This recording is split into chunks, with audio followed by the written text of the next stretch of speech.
Ang bansang Japan ay sagana sa kultura at tradisyon. May mga bagay na para sa atin ay bawal, ngunit para sa kanila ay ayos lang. Ano-ano ang mga ito? Yan ang pag-uusapan natin ngayon. Age of consent.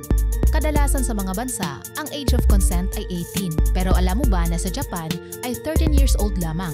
Sa ganyang edad ay pwede na silang magdesisyon para sa kanilang mga sarili o katawan na walang consequence mula sa batas. Pero dahil sa mga naiulat na mga pang-aabuso sa mga kababaihan ay nagkaroon ng amyenda noong June 2023. Mula sa 13 ay naging 16 na ito. Hindi ito nabago sa loob ng mahigit isang siglo at tinaguri ang pinakamababang age of consent sa buong mundo. Ang pagbabagong ito ay may kaugnayan sa paglabag sa sexualidad na nagbibigay ng mas malaking proteksyon sa mga biktima. Noong 2017, inamyenda ng Japan ang criminal code hinggil sa sexual crimes para sa unang beses sa loob ng 110 years. Ang sunod-sunod na pagpapawalang sala sa mga kaso na pang-aabuso sa sexual at ang pagtaas ng mga insidente ng pagkuha ng mga larawan sa mga kababaihan na walang pahintulot ay nagdulot ng galit sa publiko na nagsanhi ng mga bagong reforma. Marrying cousins. Sa Japan, ang pag-aasawa ng mga magpinsan ay legal.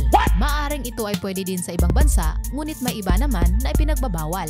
Ang batas na ito ay nagmula pa sa panahon ng Meiji period noong 1898. Sa katunayan, may mga kilalang tao sa Japan na nagpakasal sa kanilang mga pinsan. Halimbawa na lang ang ika-56 na Prime Minister ng Japan na lolo ng dating Prime Minister na si Abe ay ikinasal sa kanyang first cousin. Isa sa mga rason ng batas na ito ay para mapanatili sa loob ng kanilang pamilya ang yaman. Ito ay isang aspeto ng kontekstong kultural at socio-ekonomiko na maaaring naging batayan sa pagbuo ng nasabing batas noong Meiji period. Defamation. Sa Japan, maaari kang magdemanda sa isang tao para sa paninirang puri kung sinisira niya ang iyong dangal o imahe kahit na ito ay totoo. Maging sa online basta't ito'y napatunayan ay pwede kang mabaliktad. Halimbawa na lang noong 2018, isang tao ang nagkaroon ng isang affair at ito ay napost sa social media ng isang third party. Ang nangyari ay kinasuhan ang nagpost at pinabura ng Tokyo District Court ang nagdemanda kahit na ang paratang sa kanya ay totoo. Nakatanggap pa ng bayad sa halagang 100,000 yen o mahigit 37,000 pesos. Pangalawang kaso, mayroong naiuulat na panggagahasa ang nangyari sa isang event circle. Inilathala ito ng magazine mula sa isang anonymous report habang hindi ibinanggit ang mga pangalan ng mga nasangkot sa insidente. Bagaman ito ay totoo, pinaburan pa rin ng korte ang subject dahil ayon sa kanila, maaari lamang siyang nahusgahan. Dahil dito, nakatanggap siya ng 4.4 million yen para sa danyos ng paninirang puri. Sa ganitong paraan ng Japan ay gusto lamang nilang protektahan ang dignidad ng bawat isa. Food. Sa Japan, ang panghuhuli ng balyena at dolphin, pati na rin ang pagkain ng seal at sea lion ay ganap na legal. Bagaman ito ay bahagi ng dieta para sa ilang Japanese, may iilan din na hindi kumakain ng mga ito. Gayunpaman, madali itong makita sa mga tindahan at restaurants. Sa kabilang banda, pati ang shark ay legal na ding kainin at ito ang madalas na kinakain. Marahil ito ay masarap dahil parating makikita sa mga menu, lalo na sa mga Chinese restaurants. Si Joji Morishita ay nakipag-negotiate hinggil sa pag-atras ng Japan mula sa International Whaling Commission. Ayon sa kanya, sang-ayon ka man o hindi, ay legal nang kainin ang mga pagkain ito dito sa Japan. Cigarettes. Alam naman natin na ang paninigarilyo ay hindi nakabubuti sa ating kalusugan. Maraming lugar sa mundo ang nagpoprotekta sa mga tao, kabilang ang mga bata mula sa paninigarilyo at second-hand smoke. Ngunit sa Japan ay walang batas na nagbabawal sa iyo na manigarilyo sa mga public places tulad ng parke, streets o sa mga stasyon. Parte na sa kanilang pang-araw-araw na pamumuhay. Sa bansa kasi na ito, makakabili ka ng sigarilyo sa mga vending machines basta't ikaw ay may TASPO Photo ID at nasa hustong edad. May ilang town at cities naman daw na nagbabawal sa paninigarilyo publicly. Pero sa pangkalahatan, smoking-friendly ang bansa. Public bathing. Karaniwan sa mga tao sa Japan, bata man o matanda, ay sama-samang naliligo sa onsen o pampublikong paliguan na nakahubad. Pero sa ibang bahagi ng mundo, ang public nudity ay pinagbabawal dahil sa kultura, norms at values. Ang onsen ay isang natatanging tradisyon noon pang mga nakaraang siglo. Isang paraan umano ito upang makapag-relax, makapag-bonding sa mga kaibigan o pamilya at para ma-rejuvenate ang isip at katawan. Tila isang community activity na nakatuon sa kalinisan at kabutihan lalo na sa kalusugan. Sana all. Sword ownership. Karamihan sa mga bansa sa buong mundo, ang pagkakaroon ng espada ay labag sa batas. Pero sa Japan, ang pagkakaroon nito ay di lamang pwede kundi normal na sa kanila. Bakit kaya? dahil ito sa kanilang kasaysayan at naging bahagi ng kanilang kultura.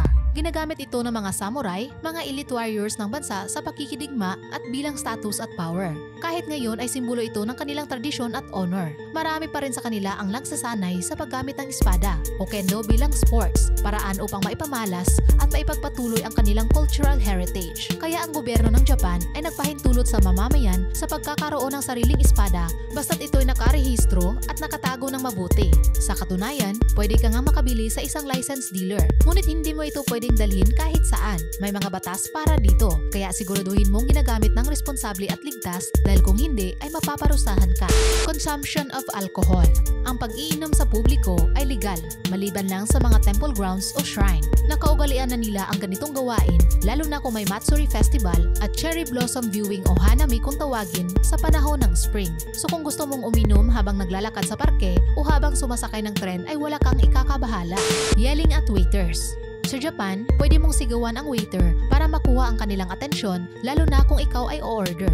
Para sa kanila ay hindi ito bastos o normal lamang at walang pakialam ang mga taong nakapaligid sa iyo. Samantalang sa ibang bansa tulad ng North America, UK, Australia, maging dito sa Pilipinas ay may tuturing na itong bastos. Malamang, nag-viral ka na at puno ng pambabatikos at ang mas malala ay matulfo pa.